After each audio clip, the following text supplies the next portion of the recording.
ਖਬਰਾਂ ਦੀ ਸ਼ੁਰੂਆਤ ਕਰੀਏ ਸ਼ਰਮਾ ਜੀ ਪੰਥਕ ਖਬਰ ਤੋਂ, ਜਿਹੜੀ ਕਿ ਅੱਜ ਬਹੁਤ ਵੱਡੀ ਪੰਥਕ ਖਬਰ ਹੈ। ਜਥੇਦਾਰ ਗੜਗੱਜ ਜਦੋਂ ਉਹਨਾਂ ਨੂੰ ਅਪੁਆਇੰਟ ਕੀਤਾ ਗਿਆ, ਜਦੋਂ ਉਹਨਾਂ ਨੂੰ ਨਿਯੁਕਤ ਕੀਤਾ ਗਿਆ, ਤਾਂ ਉਹਨਾਂ ਦੀ ਨਿਯੁਕਤੀ ਤੋਂ ਬਾਅਦ ਕਈ ਤਰ੍ਹਾਂ ਦੇ ਸਵਾਲ ਖੜੇ ਹੋਏ ਸਨ ਉਹਨਾਂ ਦੀ ਨਿਯੁਕਤੀ ਤੇ ਵੀ ਆਪਾਂ ਚਰਚਾ ਕਰਦੇ ਰਹੇ ਹਾਂ ਵੀ ਉਹਨਾਂ ਤੋਂ ਬਾਦਲ ਦਾ ਜਿਹੜਾ ਉਹ ਕਿਹੜੇ ਕੰਮ ਕਰਾਉਣਾ ਚਾਹੁੰਦਾ। ਕਹਿੰਦੇ ਕਿ ਖਬਰ ਪੁੱਛ ਰਹੀ ਹੈ ਵੀ ਜਿਸ ਕੰਮ ਦੇ ਲਈ ਉਹ ਲਿਆਂਦੇ ਗਏ ਸਨ ਜਥੇਦਾਰ ਗੜਗੱਜ, ਕੀ ਅੱਜ ਉਹ ਕੰਮ ਹੋਣ ਜਾ ਰਿਹਾ ਜੀ? ਪ੍ਰਵੀਨ ਜੀ, ਬਿਲਕੁਲ ਜਥੇਦਾਰ ਗਿਆਨੀ ਕੁਲਦੀਪ ਸਿੰਘ ਗੜਗੱਜ ਜੀ, ਜਿਨ੍ਹਾਂ ਨੂੰ ਤਖਤ ਸ੍ਰੀ ਕੇਸਗੜ੍ਹ ਸਾਹਿਬ ਦੀ ਜਥੇਦਾਰੀ ਸੌਂਪੀ ਗਈ ਤੇ ਨਾਲ ਹੀ ਕਾਰਜਕਾਰੀ ਤੌਰ ਤੇ ਸ੍ਰੀ ਅਕਾਲ ਤਖਤ ਸਾਹਿਬ ਦੀ ਜਥੇਦਾਰ ਦੀ ਸੇਵਾ ਨਿਭਾਉਣ ਦੀ ਜ਼ਿੰਮੇਵਾਰੀ ਦਿੱਤੀ ਗਈ। ਤੋਂ ਉਹਨਾਂ ਨੇ ਆਉਂਦਿਆਂ ਹੀ ਸਪਸ਼ਟ ਵੀ ਕੀਤਾ ਸੀ ਕਿ 2 ਦਸੰਬਰ ਦੇ ਫੈਸਲਿਆਂ 'ਚ ਕੋਈ ਬਦਲਾਅ ਨਹੀਂ ਹੋਏਗਾ, 2 ਦਸੰਬਰ ਦੇ ਫੈਸਲੇ ਲਾਗੂ ਹੋਣਗੇ। ਉਹਨਾਂ ਨੇ ਭਾਸ਼ਾ ਨੂੰ ਲੈ ਕੇ ਵੀ ਕੁਝ ਸੁਨੇਹੇ ਦਿੱਤੇ, ਪਰ ਉਸ ਦੇ ਬਾਵਜੂਦ ਵੀ ਅਜੇ ਵੀ ਸਿੱਧੇ ਰੂਪ 'ਚ ਸਮੁੱਚੀ ਸਿੱਖ ਕੌਮ ਉਹਨਾਂ ਨੂੰ ਪ੍ਰਵਾਨ ਨਹੀਂ ਕਰ ਰਹੀ। ਜੀ, ਜਿਸ ਤਰ੍ਹਾਂ ਪਿਛਲੇ ਦਿਨੀ ਸਰੋਪਾਓ ਲੈਣ ਤੋਂ ਪਰਿਵਾਰ ਨੇ ਇਨਕਾਰ ਕੀਤਾ।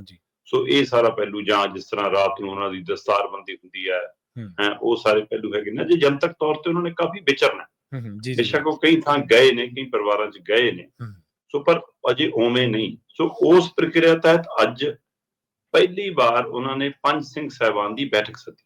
ਠੀਕ ਹੈ ਜੀ। ਵੈਸੇ ਤਾਂ ਪ੍ਰਵੀਨ ਜੀ ਇਹ ਵੀ ਸਵਾਲ ਨਾਲੇ ਉੱਠ ਖੜਾ ਹੋਇਆ ਕਿ ਅਚਨਚੇਤ ਬੈਠਕ ਸੱਦਣ ਦੇ ਪਿੱਛੇ ਕੀ ਹੈ। ਕੱਲ ਜਦੋਂ 7 ਤਰੀਕ ਦੀ ਸ਼ਾਮ ਸੀ, ਭਾਰਤ ਦੇ ਵਿੱਚ 7 ਅਪ੍ਰੈਲ ਦੀ ਸ਼ਾਮ ਨੂੰ 5 ਵਜੇ ਦੇ ਲਗਭਗ ਅਚਨਚੇਤ ਸਕੱਤਰੇਤ ਤੋਂ ਇਹ ਸੂਚਨਾ ਜਾਰੀ ਹੁੰਦੀ ਹੈ ਸ੍ਰੀ ਅਕਾਲ ਤਖਤ ਸਾਹਿਬ ਦੇ ਤੋਂ ਕਿ ਸਵੇਰੇ 9:30 ਵਜੇ ਪੰਜ ਸਿੰਘ ਸਾਹਿਬਾਨ ਦੀ ਬੈਠਕ ਬੁਲਾਈ ਗਈ। ਠੀਕ ਹੈ ਜੀ। ਰੂਟੀਨ ਦੇ ਵਿੱਚ ਇਹ ਬੈਠਕਾਂ ਜੇਕਰ ਹੁੰਦੀਆਂ ਰਹੀਆਂ ਨੇ ਤਾਂ 11 ਵਜੇ, 11:30 ਵਜੇ, 10:30 ਵਜੇ ਇਦਾਂ ਦਾ ਟਾਈਮਿੰਗ ਹੁੰਦਾ, ਔਰ 1-2 ਦਿਨ ਦਾ ਪਹਿਲਾਂ ਪਤਾ ਲੱਗ ਜਾਂਦਾ ਕਿ ਹਾਂ ਇਦਾਂ ਹੋਵੇਗਾ। ਚਲੋ, ਹੋ ਸਕਦਾ ਕਿ ਇਸ ਦੇ ਪਿੱਛੇ ਵੀ ਇੱਕ ਪਹਿਲੂ ਹੋਵੇ ਕਿ ਅੱਗੇ ਸਿੰਘ ਸਾਹਿਬਾਨ, ਮੰਨ ਲਓ ਤਖਤ ਸ੍ਰੀ ਕੇਸਗੜ੍ਹ ਸਾਹਿਬ ਵਾਲੇ ਉਹਨਾਂ ਨੇ ਅਨੰਦਪੁਰ ਸਾਹਿਬ ਤੋਂ ਆਉਣਾ, ਮੰਨ ਲਓ ਸ੍ਰੀ ਦਮਦਮਾ ਸਾਹਿਬ ਵਾਲੇ ਉਹਨਾਂ ਨੇ ਉਧਰੋਂ ਆਉਣਾ। ਸੋ ਇਸ ਲਈ ਵੀ ਹੁੰਦਾ ਕਿ ਚਲੋ ਦੂਰੋਂ ਆਉਣਾ ਤਾਂ ਕਰਕੇ ਸਮਾਂ, ਹੁਣ ਤਾਂ ਕਿਸੇ ਨੇ ਕਿਤੋਂ ਆਉਣਾ ਨਹੀਂ, ਇਕੱਲੇ ਗਿਆਨੀ ਕੁਲਦੀਪ ਸਿੰਘ ਗੜਗੱਜ ਹੋਰਾਂ ਨੇ ਪਹੁੰਚਣਾ। ਜੀ। ਬੇਸ਼ੱਕ ਬੈਠਕ ਪੰਜ ਸਿੰਘ ਸਾਹਿਬਾਨ ਦੀ ਔਰ ਪੰਜ ਸਿੰਘ ਸਾਹਿਬਾਨ ਹੀ ਹਿੱਸਾ ਲੈਣਗੇ, ਪਰ ਜੇਕਰ ਜਥੇਦਾਰ ਦੇ ਰੂਪ ਚ ਦੇਖੋਗੇ ਤਾਂ ਜਥੇਦਾਰ ਸਾਹਿਬਾਨ ਇੱਕ ਹੀ ਹੋਣਗੇ, ਗਿਆਨੀ ਕੁਲਦੀਪ ਸਿੰਘ ਗੜਗੱਜ। ਕਿਉਂਕਿ ਆਪਾਂ ਪਹਿਲਾਂ ਵੀ 2 ਵਾਰ ਗੱਲ ਕਰ ਚੁੱਕੇ ਹਾਂ ਕਿ ਤਖਤ ਸ੍ਰੀ ਪਟਨਾ ਸਾਹਿਬ, ਤਖਤ ਸ੍ਰੀ ਹਜ਼ੂਰ ਸਾਹਿਬ ਦੇ ਜਥੇਦਾਰ ਸਾਹਿਬਾਨ ਲਗਾਤਾਰ ਨਹੀਂ ਆ ਰਹੇ। ਜੀ ਬਿਲਕੁਲ। ਔਰ ਤਖਤ ਸ੍ਰੀ ਕੇਸਗੜ੍ਹ ਸਾਹਿਬ ਤੇ ਸ੍ਰੀ ਅਕਾਲ ਤਖਤ ਸਾਹਿਬ ਦੇ ਜਥੇਦਾਰ ਇਹੀ ਨੇ, ਫਿਲਹਾਲ ਦੋਵਾਂ ਦਾ ਸੇਵਾ ਹੀ ਦੇਖ ਰਹੇ ਨੇ। ਦਮਦਮਾ ਸਾਹਿਬ ਤੋਂ ਜੇ ਕਿਸੇ ਨੇ ਸੇਵਾ ਸੰਭਾਲੀ ਨਹੀਂ। ਸੋ ਇਸ ਲਈ ਜਥੇਦਾਰ ਵਜੋਂ ਤਾਂ ਇਕੱਲੇ ਗਿਆਨੀ ਕੁਲਦੀਪ ਸਿੰਘ ਗੜਗੱਜ ਹੀ ਬੈਠਣ ਵਾਲੇ ਨੇ, ਤੇ ਬਾਕੀ ਤਾਂ ਫਿਰ ਹੈਡ ਗ੍ਰੰਥੀ ਸਾਹਿਬਾਨ ਬੈਠ ਜਾਣਗੇ, ਹੋਰ ਸਿੰਘ ਸਾਹਿਬਾਨ ਬੈਠ ਜਾਣਗੇ। ਸੋ ਇਸ ਤਰ੍ਹਾਂ 5 ਸਿੰਘ ਪੂਰੇ ਕੀਤੇ ਜਾਣਗੇ। ਹੁਣ ਕੀ ਹੈਡ ਗ੍ਰੰਥੀ ਤੌਰ ਤੇ ਸ੍ਰੀ ਹਰਿਮੰਦਰ ਸਾਹਿਬ ਦੇ ਹੈਡ ਗ੍ਰੰਥੀ ਗਿਆਨੀ ਰਘਵੀਰ ਸਿੰਘ ਨੂੰ ਬਿਠਾਉਣਗੇ? ਸਵਾਲ ਇਹ ਵੀ ਹੈ, ਜਾਂ ਫਿਰ ਉਹ ਤੋਂ ਬਿਨਾਂ ਹੀ ਬਾਕੀ। ਚਲੋ, ਸੋ ਹੁਣ ਇਹ ਬੈਠਕ ਜਿਹੜੀ ਹੋਣੀ ਹੈ ਉਹਦੇ ਵਿੱਚ ਲਈ ਏਜੰਡਾ ਭੇਜਿਆ ਬਕਾਇਦਾ ਸਕੱਤਰੇਤ ਨੇ। ਸਕੱਤਰੇਤ ਕਹਿੰਦਾ ਜੀ ਵਿਸਾਖੀ ਆ ਰਹੀ ਹੈ, ਵਿਸਾਖੀ ਦਾ ਮਤਲਬ ਖਾਲਸਾ ਪੰਥ ਦੀ ਸਾਜਨਾ ਦਾ ਦਿਵਸ ਆ ਰਿਹਾ, ਉਸ ਦੇ ਸੰਬੰਧ ਦੇ ਵਿੱਚ ਤਿਆਰੀਆਂ ਦੇ ਲਈ ਉਹਦੇ ਸੰਬੰਧੀ ਵਿਚਾਰ ਕਰਨ ਦੇ ਲਈ ਪੰਜ ਸਿੰਘ ਸਾਹਿਬਾਨ ਦੀ ਬੈਠਕ ਹੈ। ਠੀਕ ਹੈ ਜੀ। ਪਰ ਜਦੋਂ ਵੀ ਕੋਈ ਬੈਠਕ ਹੁੰਦੀ ਹੈ ਪੰਜ ਸਿੰਘ ਸਾਹਿਬਾਨ ਦੀ, ਉਹ ਖਾਸ ਕਰਕੇ ਜੇਕਰ ਮੈਂ ਗੱਲ ਕਰਾਂ ਤਾਂ ਪਿਛਲੇ ਪੈਂਡਿੰਗ ਮਸਲੇ ਵਿਚਾਰੇ ਜਾਂਦੇ ਨੇ, ਤੇ ਜੇ ਪਿਛਲੇ ਮਸਲੇ ਵਿਚਾਰੇ ਜਾਣਗੇ ਤਾਂ ਉਹਦੇ ਵਿੱਚ 2 ਅਸਤੀਫੇ ਅਜੇ ਪਏ ਆ। ਜੀ। ਉਹਨਾਂ 'ਚ ਐਡਵੋਕੇਟ ਹਰਜਿੰਦਰ ਸਿੰਘ ਧਾਮੀ ਵਾਲਾ ਅਸਤੀਫਾ 7 ਮੈਂਬਰੀ ਕਮੇਟੀ ਤੋਂ, ਉਹਦੇ ਵਿੱਚ ਕਿਰਪਾਲ ਸਿੰਘ ਬਡੂੰਗਰ ਹੋਣ ਵਾਲਾ ਅਸਤੀਫਾ 7 ਮੈਂਬਰੀ ਕਮੇਟੀ ਤੋਂ। ਸੋ 2 ਅਸਤੀਫੇ ਬਚਣੇ ਜਾਣੇ। ਕੀ ਉਹਨਾਂ ਨੂੰ ਕੱਲ ਨੂੰ ਪ੍ਰਵਾਨ ਕੀਤਾ ਜਾਊਗਾ? ਕੀ ਉਹਨਾਂ ਨੂੰ ਰੱਦ ਕੀਤਾ ਜਾਊਗਾ? ਕੀ ਉਹਨਾਂ ਨੂੰ ਬੁਲਾਇਆ ਜਾਊਗਾ?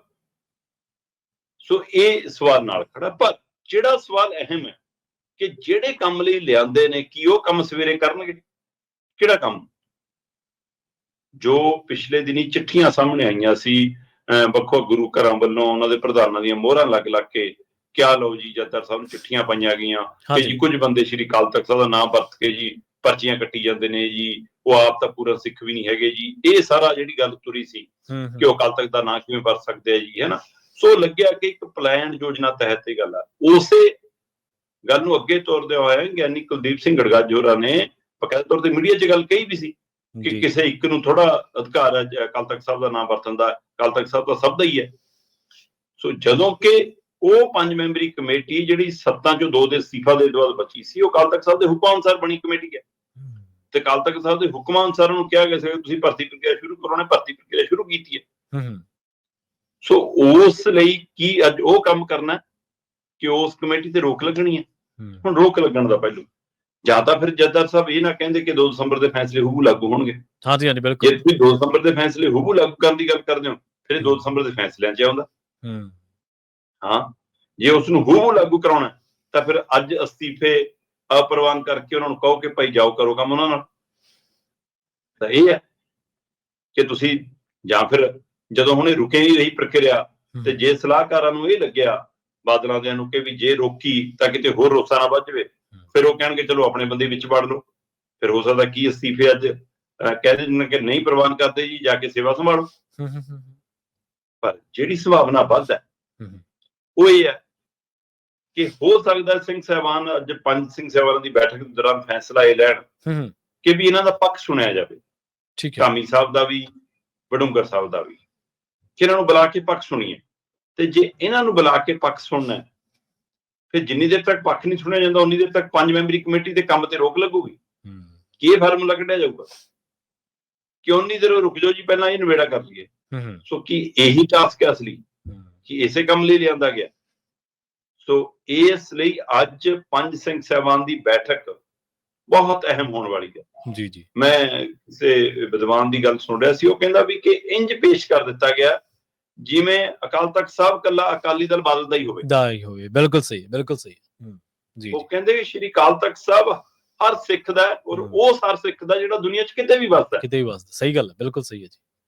ਇਸ ਲਈ ਸਿੰਘ ਸਾਹਿਬਾਨ ਨੂੰ ਬੈਠਕ ਕਰਦਿਆਂ ਸਮਿਆਂ, ਫੈਸਲੇ ਲੈਂਦਿਆਂ ਸਮਿਆਂ ਹਰ ਸਿੱਖ ਨੂੰ ਧਿਆਨ 'ਚ ਰੱਖ ਕੇ ਫੈਸਲਾ ਲੈਣਾ ਪੈਣਾ, ਨਾ ਕਿ ਬਾਦਲ ਨੂੰ ਜਾਂ ਬਾਦਲ ਦਲ ਨੂੰ ਜਾਂ ਬਾਦਲ ਦਲ ਦੇ ਪਿੱਛੋਂ ਪਰਦੇ ਵੱਲੋਂ ਚਲਾਉਣ ਵਾਲੇ ਆਕਾਂ ਨੂੰ। ਸੋ ਇਸ ਲਈ ਕਹਿੰਦੇ ਬਹੁਤ ਇਹ ਪਹਿਲੂ ਬਹੁਤ ਨੇ। ਸੋ ਦੇਖਦੇ ਹਾਂ ਜੀ, ਅੱਜ ਦਾ ਦਿਨ ਇੱਕ ਵਾਰ ਫੇਰ ਸਭ ਦੀਆਂ ਨਜ਼ਰਾਂ ਸ਼੍ਰੀ ਅਕਾਲ ਤਖਤ ਸਾਹਿਬ ਵੱਲ ਟਿਕੀਆਂ ਨੇ। ਸੋ ਬਹੁਤ ਅਹਿਮ ਰਹਿਣ ਵਾਲਾ ਕਿ ਕੀ ਕੁਝ ਖਾਸ ਹੋਣ ਵਾਲਾ ਜਾਂ ਜਿਸ ਖਾਸ ਕੰਮ ਲਈ ਲਿਆਂਦਾ ਗਿਆ ਜੋ ਹੋਣ ਵਾਲਾ। ਸੋ ਦੇਖਦੇ ਹਾਂ। ਪਰ ਅਫਸੋਸ ਇਸ ਗੱਲ ਦਾ ਕਿ ਸ਼੍ਰੋਮਣੀ ਕਮੇਟੀ ਜਿਹੜੀ ਕਹਿੰਦੀ ਸਾਡੇ ਕੋਲ ਅਧਿਕਾਰ ਹੈ ਜਥੇਦਾਰ ਨੂੰ ਹਟਾਉਣ ਦਾ, ਲਾਉਣ ਦਾ, ਜਿਸ ਤਰ੍ਹਾਂ ਹਟਾ ਕੇ ਤੋਰੇ, ਤੇ ਉਸ ਸ਼੍ਰੋਮਣੀ ਕਮੇਟੀ ਨੇ ਆਪਣਾ ਇਹ ਕਾਰਜ ਵੀ ਤਾਂ ਕਰਨਾ ਸੀ ਕਿ ਜਥੇਦਾਰ ਸੌਂਪਣੇ ਵੀ ਸੀ ਨਵੇਂ ਕੌਮ ਨੂੰ। ਜਿਹੜੇ ਇੱਕ ਲਿਆਂਦੇ ਉਹ ਅਜੇ ਤੱਕ ਪ੍ਰਵਾਨ ਨਹੀਂ ਪੂਰੀ ਤਰ੍ਹਾਂ ਹੋ ਰਹੇ, ਜਿਹੜੇ ਲਿਆਂਦੇ ਸੀ ਉਹ ਆਏ ਨਹੀਂ, ਜਿਹੜੇ ਲਿਆਂਦੇ ਜਾਣੇ ਚਾਹੀਦੇ ਸੀ ਉਹਨਾਂ ਨੂੰ ਲਿਆਉਣ ਦੀ ਪ੍ਰਕਿਰਿਆ ਨਹੀਂ। ਸੋ ਇਸ ਲਈ ਪਹਿਲੇ ਦਿਨ ਤੋਂ ਤੁਸੀਂ ਸ਼੍ਰੀ ਅਕਾਲ ਤਖਤ ਸਾਹਿਬ ਲਈ ਨਵਾਂ ਜਥੇਦਾਰ ਭਾਲ ਰਹੇ ਹੋ, ਹੈਨਾ, ਉੱਥੇ ਕੋਈ ਅਜੇ ਲੱਗਣ ਨੂੰ ਤਿਆਰ ਨਹੀਂ ਹੋ ਰਿਹਾ। ਤਖਤ ਸ੍ਰੀ ਦਮਦਮਾ ਸਾਹਿਬ ਵਾਲਾ ਖਾਲੀ ਪਿਆ।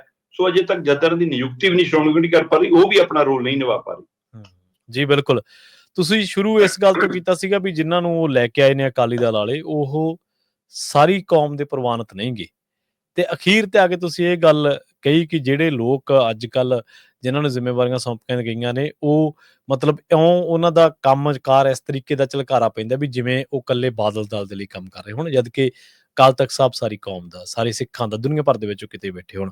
ਮੈਂ ਇਹ ਗੱਲ ਸੋਚ ਰਿਹਾ ਸੀਗਾ ਜਦੋਂ ਪਹਿਲਾਂ ਦੇ ਸਮਿਆਂ ਦੇ ਵਿੱਚ ਆਜ਼ਾਦੀ ਦੀ ਲੜਾਈ ਤੋਂ ਪਹਿਲਾਂ ਜਾਂ ਉਸ ਤੋਂ ਬਾਅਦ ਦੇ ਵੀ ਸਮੇਂ ਜਿਹੜੇ ਆ, ਜਦੋਂ 5 ਸਿੰਘ ਸਾਹਿਬਾਨ ਦੀ ਇਕੱਤਰਤਾ ਹੁੰਦੀ ਸੀ ਸ਼ਰਮਾ ਜੀ, ਤੇ ਉਦੋਂ ਸਿੱਖ ਕੌਮ ਦੇਖਦੀ ਸੀ ਕਿ ਅਗਲੇ ਸਾਡੇ ਟੀਚੇ ਕੀ ਹੋਣਗੇ। ਜਿਹੜੀ ਅਤੀਤ ਦੀ ਕੋਈ ਦੁਬਿਧਾ ਸੀ ਉਹਨੂੰ ਦੂਰ ਕੀਤਾ ਜਾਂਦਾ ਸੀਗਾ, ਤੇ ਸਪਸ਼ਟਤਾ ਹੀ ਹੁੰਦੀ ਸੀ ਵੀ ਆਹ ਐਕਸ਼ਨ ਤੇ ਜਾਂ ਆਹ ਗੱਲ ਤੇ ਆਹ ਐਕਸ਼ਨ ਆ, ਉਸ ਤੋਂ ਬਾਅਦ ਕੁਛ ਨਹੀਂ, ਜਾਂ ਤਾਂ ਗੱਲਬਾਤ ਹੋਊਗੀ ਤੇ ਜਾਂ ਮੋਰਚਾ ਲੱਗੂਗਾ, ਗੱਲਾਂ ਦੋ ਹੀ ਆ। ਹੁਣ ਉਹ ਤਾਂ ਗੱਲਾਂ ਹੀ ਦੂਰ ਦੀਆਂ ਨੇ। ਹੁਣ ਤਾਂ ਜਿਹੜੇ ਪਰਿਵਾਰ ਦਾ ਤੁਸੀਂ ਜ਼ਿਕਰ ਕਰਕੇ ਹਟੇ, ਹੁਣ ਤਾਂ ਇਉਂ ਲੱਗਦਾ ਹੀ ਬਸ ਉਹਨਾਂ ਦੀਆਂ ਪਰਦਾ ਪੋਸ਼ੀਆਂ ਲਈ ਇਹ ਸਾਡੀਆਂ ਜਿਹੜੀਆਂ ਸੰਸਥਾਵਾਂ ਨੇ, ਉਹਨਾਂ ਤੇ ਬੈਠੇ ਅਹੁਦਿਆਂ ਤੇ ਬੈਠੇ ਲੋਕ ਨੇ, ਉਹ ਕਰ ਰਹੇ ਨੇ, ਬਸ ਹੋਰ ਤਾਂ ਕੋਈ ਗੱਲ ਰਹਿ ਨਹੀਂ ਗਈ ਹੈ।